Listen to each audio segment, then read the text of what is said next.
So here we are finally at what's called Copper Breaks State Park, and we're still in Texas. We've been driving all day. For those of you that are not Texans, Texas is big, and Eiley, our 3-year-old, was really surprised that we drove all day and we're not at Yellowstone yet. In fact, when we pulled into the park here, she was sniffling a little bit because it's not Yellowstone. And where do you want to be? At Yellowstone. Oh. So we're not at Yellowstone yet? No. Where are we? At Texas. Oh. And so you might say, well, why did you stop at Copper Breaks State Park? Why not go north to one of the other really beautiful places in Colorado or Wyoming on the first day? And the answer is actually the view. But, you know, you may be looking around and thinking, it looks a little crispy. You came there for the view? This isn't the view I'm talking about. This is the view I'm talking about. I love astronomy, and this is one of the really great state parks in Texas to get a beautiful sky view. So we're going to do a little amateur astronomy tonight. So why don't you join me? We've got to wait till it gets dark, but once it's dark, I think we're going to see some really amazing stuff. So join me and let's look up.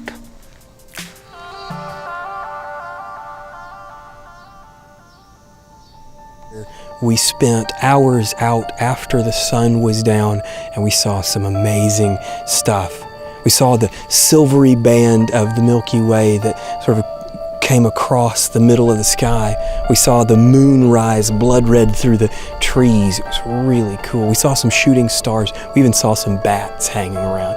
It was a really great night. I'm not exactly a novice to staring at the sky. In fact, a few years ago, I bought a really big telescope, like a telescope so big I couldn't lift it on my own. I had to get a lift to put it in place.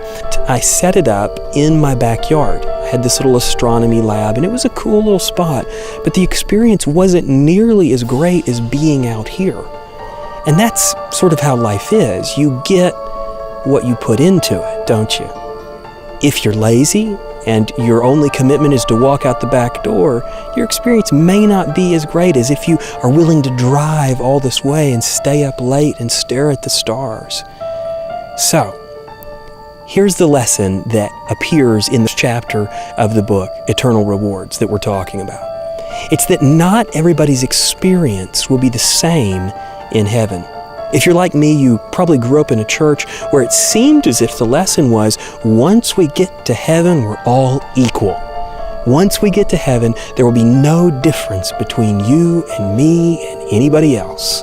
But do you know that's not actually what the Bible teaches? Listen to these words of Jesus. He says this, "Do not think that I came to destroy the law or the prophets. Whoever therefore breaks one of the least of these commandments and teaches men so shall be called least in the kingdom of heaven." Do you notice that? He's talking about people that will be in heaven. So they're people that are saved, but they will be called least. Why? Because of how they lived here on earth in their mortal life. And then notice what he says then.